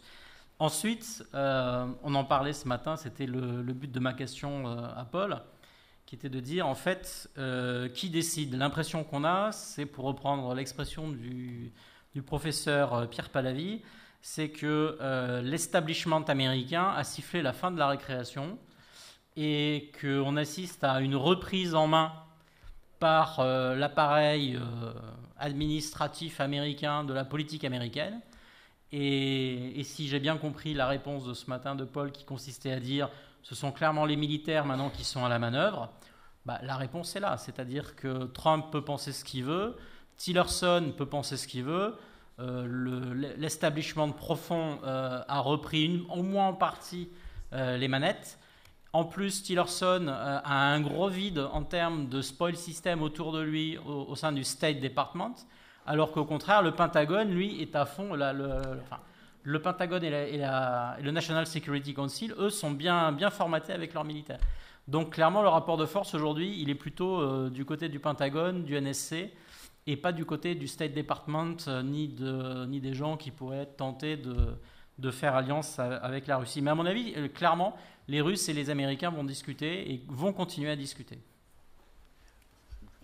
Je vais insister sur un point qui a été évoqué et qui représente l'essentiel de ce que je voulais dire. Permettez-moi de commencer avec une anecdote très très rapide. C'était à l'époque où Obama était président et il y a eu encore une tuerie dans une école et tout le monde savait que lui était favorable au contrôle de l'armement. Et un journaliste lui pose la question, vous exprimez toujours votre désir de faire quelque chose à ce propos, mais vous n'êtes jamais arrivé à limiter la vente d'armes aux États-Unis. Et la réponse de Obama a été « I am the President of the United States, I'm not the Emperor of the United States ». Je suis le président des États-Unis, je ne suis pas l'empereur des États-Unis. Qu'est-ce que ça signifie? Ça signifie que malgré la puissance et le pouvoir du président américain, ce pouvoir et cette puissance n'est pas illimité. C'était valable pour Obama et avant lui tous les autres présidents. C'est valable aujourd'hui pour Trump aussi, même si lui va mettre du temps avant de le comprendre. Mais c'est ça la réalité. Il y a une différence entre Trump, la personne, et l'administration Trump. Trump, la personne, c'est un peu celle qui a exprimé un avis favorable à la vision que la Russie a du conflit syrien. L'administration Trump maintenant, et comme toutes les administrations, ces décisions sont toujours le fruit d'un rapport de force à l'intérieur. Et donc, les centres de pouvoir qui ont été évoqués, le Pentagone, le Conseil national de sécurité, il y a le département d'État, et dans le cas de la Syrie, il y a aussi la CIA qui a toujours eu sa propre vision de la Syrie, qui n'est pas très jolie, mais qui est là. Hein. Les premiers à avoir évoqué la possibilité d'un État sunnite au nord-ouest de la Syrie, eh bien c'est dans les cercles de la CIA, à travers leur relais dans les think tanks et dans les milieux médiatiques. Donc, quelle vision va finir par l'emporter? Eh bien, tout cela va dépendre du contexte. Hein. Le contexte va favoriser une opinion plutôt qu'une autre. Voilà. Merci beaucoup. Il nous reste 7 minutes. On va prendre les 2 questions qui seront les 2 dernières. Monsieur. Merci. Imad Al-Zawahra de la Forum démocratique syrien canadien. Je suis d'origine syrienne. La première question pour M. Miloud Chenoufi. Est-ce que vous pensez sincèrement que le régime il a travaillé sérieusement pour avoir une solution pacifique? D'après moi, et moi j'étais dans l'opposition laïque de la Syrie, dès le départ, c'était demander à ce régime, même qu'il soit au pouvoir, un petit peu de réforme, et la réponse était catégoriquement non. Avec l'escalade militaire et l'intervention iranienne de Hezbollah, tous les essais politiques pour avoir une solution politique, démocratique, qui peut au moins abaisser la tension, c'était avorté. Et jusqu'à maintenant, il va l'avorter toujours. Je ne pense pas que ce genre de régime il peut avoir une autre légitimité que l'escalade et la nécessité. Une autre question pour M. Fadi. Les réfugiés syriens, c'est vraiment un vrai problème au Liban, qu'il ne manque pas de problème. La question, est-ce que c'est un retardement qui peut s'exposer à n'importe quel temps, s'il y a une tension au Liban? La troisième question à M. Pierre. Maintenant, on voit dans la politique américaine, les généraux, c'est eux qui font la balise. Mattis, McPherson, ils sont plus clairs dans le retracement de cette politique extérieure. Et M. Trump, c'est un démagogue, c'est un vendeur, il peut dire n'importe quoi. Et souvent, c'est eux et l'establishment de Washington qui essaie de le contenir et l'arriver. Une question, est-ce que cette politique américaine en Syrie, surtout après la dernière frappe, c'était pour contenir, limiter ou pour arrêter l'agrandissement de l'influence russe? Et l'autre question, c'est entre les Russes et les Iraniens. Malgré la convergence des intérêts et l'intérêt de l'un de l'autre, est-ce que vous pensez qu'il y aura une division sur le plan pratique pour la Syrie et pour la région qui peut faire une divergence grandissante dans cette situation? Et merci pour ça. Donc ça fait 4 questions, on va en prendre une 5e ou 6e, mais pas plus. Voilà. Bonjour, moi c'est Nicolas Mégelas, je suis ancien étudiant à l'UQAM et maintenant chanteur de reggae et militant pour les droits de l'homme et la terre et toutes sortes de choses. Et en fait, la question, ça part d'un paradoxe, pour être honnête et tout. Parce qu'on a dit tout à l'heure qu'au Liban, ma question s'adresse à tout le monde. À tout le monde. On a dit qu'au Liban, il y avait beaucoup d'argent qui y allait. On a entendu ce commentaire tout à l'heure, non? On se souvient. Et maintenant, on dit qu'au Liban, il n'y a pas d'argent. Donc, j'ai entendu 2 informations contradictoires. N'est-ce pas? Donc, la question est, où va l'argent du Liban? L'argent du Liban ne va donc pas aux Libanais. Il y a donc un problème ici. Donc, moi, ma question, en fait, c'est sur l'ONU. C'est sur... Là, je vous entends parler de toutes les manières qu'on dirait qu'on est vraiment en post-guerre froide. Moi, ça me fait halluciner, personnellement. Comment est-ce que les Russes et les Américains se jouent au Monopoly, la région du Moyen-Orient? On dirait qu'on n'a pas décidé, en tant que communauté internationale, de justement empêcher l'ingérence dans les affaires intérieures d'un pays et l'autodétermination des peuples et le droit des peuples à jouir de leurs propres ressources. On dirait que ça, c'est des utopies qu'on a laissées dans le passé. Mais donc ma question, en fait, très précise, c'est comment est-ce que l'ONU est encore un acteur capable de justement, est-ce qu'ils ont le droit de faire ça, de jouer avec les ressources des peuples? Parce que les ressources du Moyen-Orient, si elles étaient au Moyen-Orient, vous avez compris, pardonnez-moi, moi je suis encore à ce niveau-là. Il reste 6 minutes, je vous propose peut-être à chacun de réagir à ces différentes questions qui viennent d'être posées. Oui, écoutez, je vais commencer. Malheureusement, la personne qui m'a posé la question est occupée. Imad.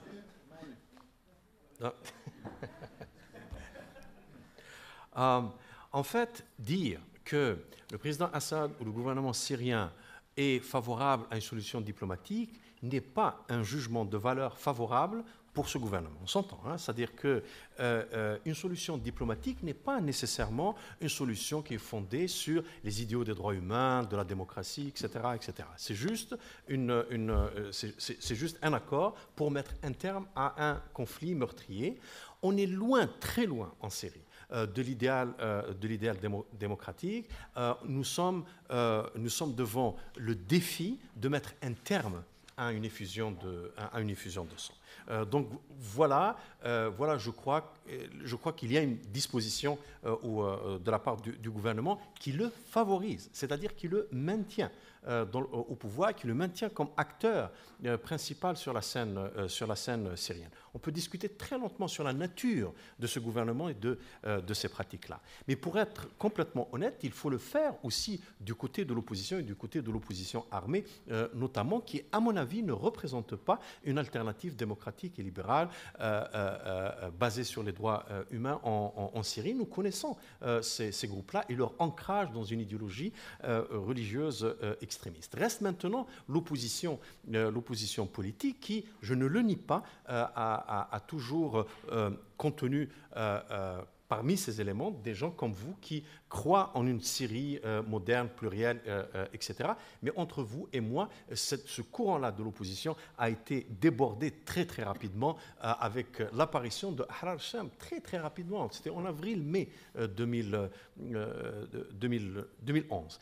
Alors, un dernier point là-dessus, je crois que le virage a été raté à ce moment-là, avant la militarisation de la contestation, où il était possible d'arracher un certain nombre de concessions qui n'allaient pas nécessairement démocratiser la Syrie, mais qui allaient ouvrir une voie pour la lutte, les luttes démocratiques futures. Cette parenthèse-là que le régime n'avait pas d'autre choix que d'ouvrir, eh bien, elle a été manquée lorsque l'opposition a accepté la militarisation du conflit sur la base de promesses complètement chimériques qui ont été faites, notamment par les puissances occidentales, pour reproduire le scénario libyen en Syrie. Malheureusement, l'opposition syrienne a cru en cette promesse qui n'a jamais été tenue. Voilà.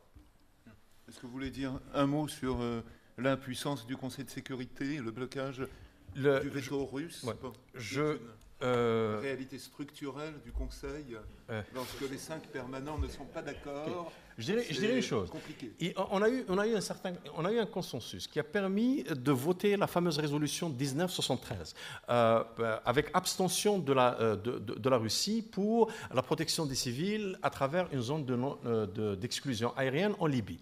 Ça s'est transformé très très rapidement en changement de régime sans égard aucun aux intérêts russes. Puis les Russes, voilà, vous les avez eu une fois, vous ne les aurez pas une deuxième fois. Et la rigidité de la Russie sur la Syrie au Conseil de sécurité s'explique notamment par le fait que le rôle qu'ils ont joué pour faire passer la résolution sur la Libye a été complètement ignoré. Mais de façon générale, le Conseil de sécurité est fait d'États. Ce sont des États qui mettront toujours leurs intérêts nationaux avant les intérêts collectifs. Il ne faut pas se faire d'illusions. Et ça fonctionnera toujours selon le principe du maximin. On maximise le minimum de points communs et non pas le contraire. Et donc, quand il y a un minimum de consensus, le Conseil avance. Mais sur les questions fondamentales, ça n'avancera pas. Et la Syrie en est un exemple parfait. Merci. Le Liban? Oui, mais avant le Liban, en fait, je voudrais réagir aussi sur la question du régime de Bachar Assad dont M. Chenoufi a parlé. Je ne pense pas que le régime de Bachar Assad a été prêt pour à négocier avec l'opposition ou bien pour un changement dans son régime, parce que dans son essence, ce régime sécuritaire, dictatorial, il ne peut pas accepter un changement. Le changement, pour lui, c'est la destruction du régime, tout carrément. Et nous, en tant que Libanais, on voyait ça parce qu'ils ont essayé d'implanter ou bien de faire ce régime chez nous au Liban. À un certain moment, moi, ça a effondré après l'assassinat de Rafik Hariri parce que justement, ce régime n'accepte pas ni les négociations ni le changement. Et Bachar Assad n'a pas accepté de négocier avec l'opposition avant d'être militarisé. Ce n'était pas une opposition vraiment organisée, c'est sûr. C'était les Tanzakiyat, les groupes, mais c'était les libéraux, c'était la population. Il disait toujours, c'était la langue du bois du régime dès le début, dès 15 mars 2011, Al-Isabat Musallaha, c'est les bandes armées, ou bien après le groupe terroriste. Et c'est vrai, il a réussi à pousser l'opposition à avoir comme en premier plan ces groupes terroristes, voilà, ou bien les militaires.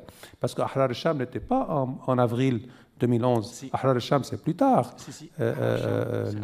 En 2011, en avril 2011, il y avait les Tansikiyat, il y avait que ce soit à Homs, à Kosair, ou bien à Hama, ou bien à Douma. Voilà, c'était les Tansikiyat, c'était les libéraux, les civils. C'était eux qui géraient les manifestations. C'était vraiment des manifestations laïques, civiles, pas armées. Donc voilà. Concernant les réfugiés syriens sont une bombe à retardement au Liban. Je ne veux pas dire oui et non, dans le sens oui, parce que d'abord, ces déplacés peuvent être un terrain fertile pour les groupes, que ce soit des groupes terroristes, ou bien des djihadistes, ou bien des services secrets, tout carrément, que ce soit services secrets régionaux ou bien internationaux. Ça, c'est un. Deux, et la majorité, on sait très bien, en Syrie, il y a le service militaire. Donc, tous les hommes parmi ces déplacés savent utiliser les armes. Donc, à n'importe quel moment, ils peuvent, je ne sais pas, c'est des gens pauvres, hein, on leur donne $100, ils peuvent faire n'importe quoi. Trois, vu les misères sociales, ou bien les problèmes sociaux parmi ces déplacés, c'est aussi un terrain fertile. Les jeunes qui ne vont pas à l'école, les pauvres, les enfants plus tard, les enfants maktoumi qui n'ont pas de carte d'identité, tous ces problèmes sociaux font que ces déplacés peuvent être immobile à retardement. Alors, ça va être utilisé par les Libanais ou pas? Ça pourrait être, mais plutôt c'est par... il ne faut pas oublier que le régime syrien, il est là. En 2014, quand lors de l'élection, de la réélection de Bachar Assad, il a mobilisé une bonne partie de ces déplacés. On voyait comme une manif. On a vu, tout le monde a vu que la réélection de Bachar Assad était entre Ba'abda et Yarzé, c'est-à-dire au Liban, et non pas à Damas, parce qu'ils envoyaient le fil des électeurs syriens. Donc le régime est capable encore de mobiliser à travers ses services secrets. Alors concernant l'argent qui va au Liban, je ne sais pas si, monsieur, vous mentionnez le gouvernement libanais. C'est vrai, au Liban, on a un problème de corruption et tout, mais en fait, le Liban, il a reçu la somme la plus petite parmi les aides internationales, surtout pour les déplacés syriens. Il y a eu plusieurs conférences pour la Syrie, mais le Liban a reçu la moindre somme, la somme la plus basse pour les déplacés, pour soutenir financer les déplacés. Pourquoi? Ce n'est pas seulement la faute à la communauté internationale, mais c'est aussi la faute des Libanais, parce qu'on avait des problèmes politiques. Durant 2 ans et demi, on n'avait pas de président, le gouvernement existait mais n'était pas très fonctionnel, ainsi de suite, vous voyez. Mais aussi la communauté internationale, comme le Liban est le maillon faible, donc on préfère donner plus d'argent à la Turquie, qui a menacé et qui a passé à l'acte, en fait, et qui a envoyé, qui a ouvert ses frontières aux réfugiés pour aller en Europe. Donc voilà, là, on a vu Angela Merkel vient à Ankara, dit non, on vous donne ce que vous voulez, mais laissez-le chez vous. Aussi la Jordanie, parce que la Jordanie a une importance stratégique pour que ce soit les États-Unis, la Grande-Bretagne, comme zone tampon sur les frontières israéliennes. Donc aussi, ils ne veulent pas que la Jordanie ait des problèmes, que les réfugiés fassent un problème en Jordanie. Donc voilà, le Liban et le maillon faible, il a reçu le... Merci beaucoup. On est en train de mordre sur la pause café, donc je ne sais pas si vous voulez en 1 minute chacun, mais... Je vais éviter des propos redondants à ce courageux public qui a mérité un café, donc je donne la parole à Pierre. Voilà, Pierre. Et en 30 secondes, les 2 questions posées. Ouais. Pourquoi Trump a frappé en Syrie?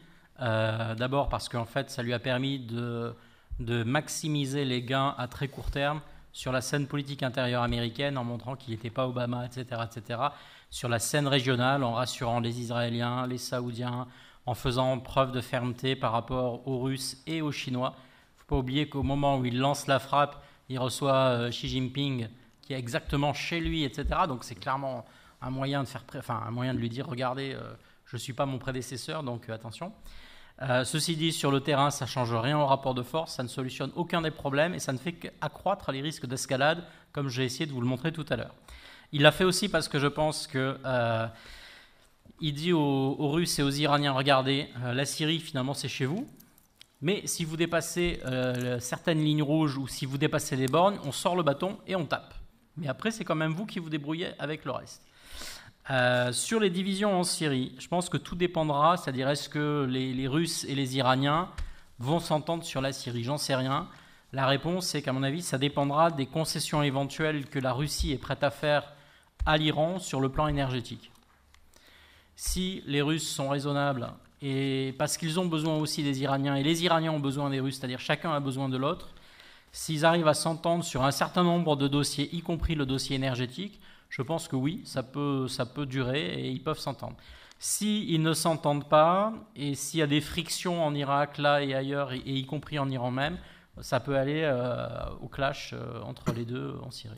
Bien. Merci à tous. Merci. C'est une très bonne transition sur le volet iranien, puisque c'est le dernier volet de notre politique moyen-orientale qui va reprendre donc dans 8 minutes. Bonne pause café à tous.